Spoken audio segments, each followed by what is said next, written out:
Bienvenue dans Les Messagers du Christ, une émission qui annonce l'évangile pour transformer les vies. Écoutons ensemble ces messages inspirés. Le messager du Christ, une voix, un message, Christ à l'œuvre.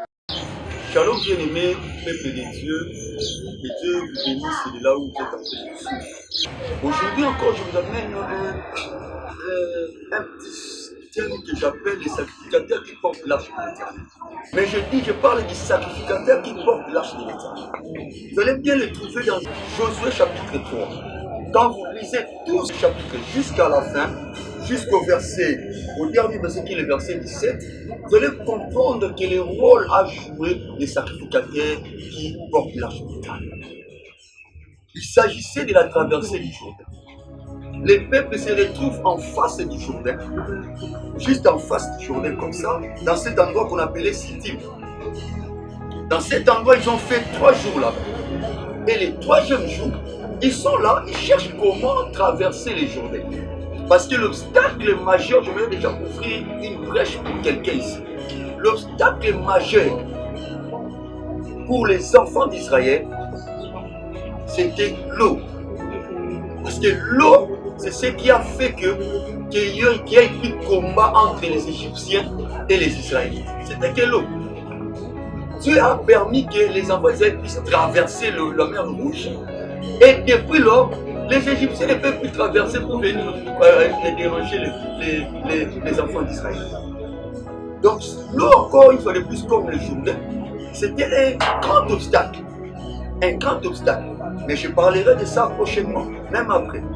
Mais vous allez remarquer qu'au verset 3, les premiers versets, ils ont fait 3 jours déjà avec les cas, ils sont là, ils sont restés 3 jours en cherchant comment traverser. Le verset 2 aussi, c'est maintenant quelqu'un, il y a maintenant le verset 3, il y a quelque chose de particulier que je vais même partager. Et bien, déclare ceci, que les gardiens du camp parcoururent les camps. Ce dont ils parcourir et donner un ordre. Quel est cet ordre qu'ils donnaient au peuple? Il disait ceci, verset 3, ils donnèrent cet ordre au peuple.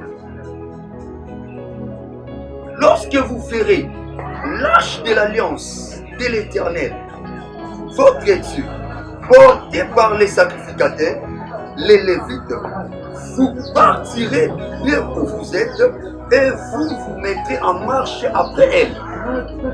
Donc, lorsque vous allez voir les sacrificateurs qui portent l'arche de l'Éternel, porter l'arche de l'Éternel, c'est alors que vous aussi, vous allez vous dire que non, c'est bon, nous allons nous mettre en marche.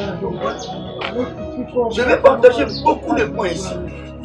Mais déjà, comprenez que qu'est-ce qu'on attend par les sacrificateurs qui portent l'arche éternelle? À l'époque, l'arche était portée par des personnes qui étaient habilitées à les porter. On les appelait des Lévites. À partir de l'Exode chapitre 25, on comprend déjà que l'arche, c'était déjà l'image de la présence de Dieu. Et on les portait par les Lévites. Et maintenant, à chaque fois qu'il fallait combattre, il fallait l'arche. Il fallait traverser, il fallait l'arche. Maintenant, pour traverser les journées, il fallait aussi l'arche. Mais il devait avoir des personnes habilitées pour porter l'arche qu'on appelait les sacrificateurs.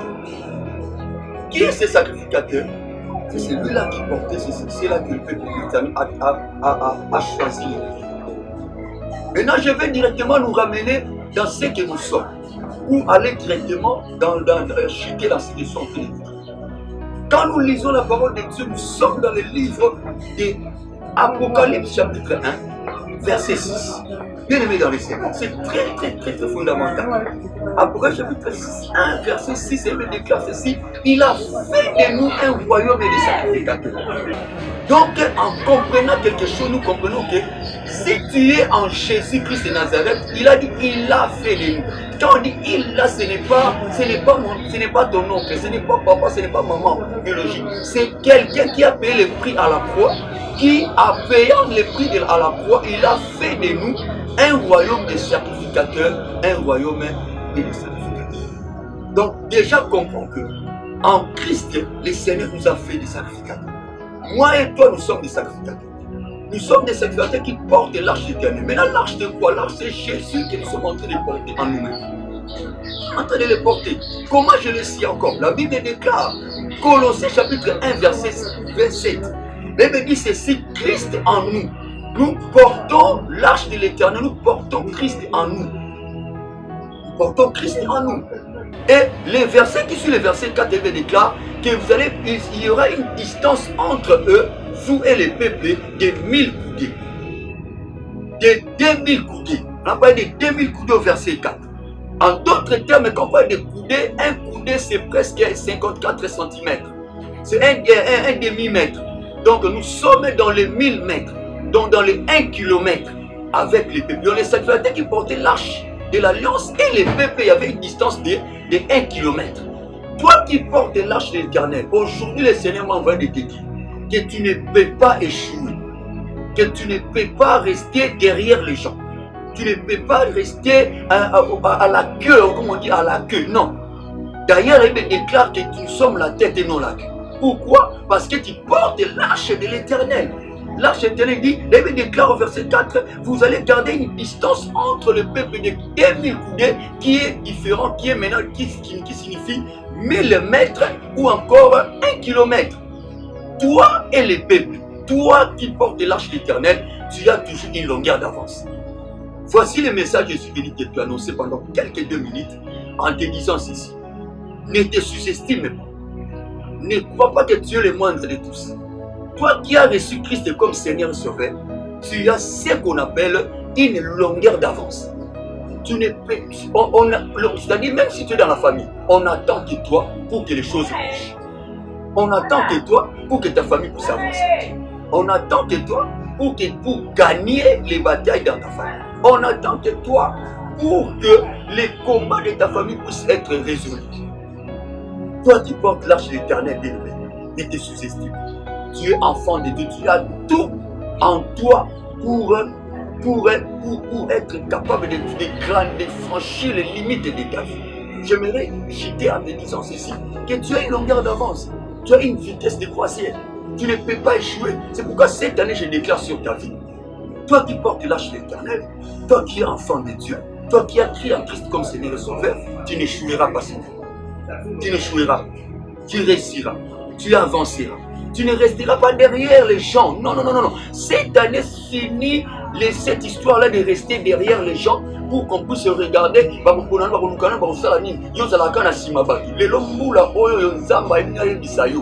Parce que tu as Christ dans ta vie. Il va t'exposer cette année, il va te relancer, il va te lancer dans ton avenir, il va te lancer dans les projets. Tu vas courir sans te lasser, selon qu'il est écrit dans le livre d'Ésaïe chapitre 40 au verset 31, que c'est lui qui s'est confié à l'Éternel et prend l'envol, il court sans se fatiguer, il court sans se lasser. Cette année, tu dois courir, tu vas avancer et tu ne vas pas t'arrêter. Tu ne vas pas t'arrêter. Retiens simplement une seule chose, que tu es sacrificateur qui porte l'arche de l'Éternel. Tu es enfant de Dieu. En Jésus, tu es un royaume et sacrificateur. Tu ne peux pas échouer. D'ailleurs, entre toi et tes ennemis, entre toi et la vie, entre toi et le monde, il y a une longueur d'avance. Il y a une distance de 2000 coudées qu'on appelle 1000 mètres, qu'on appelle 1 km.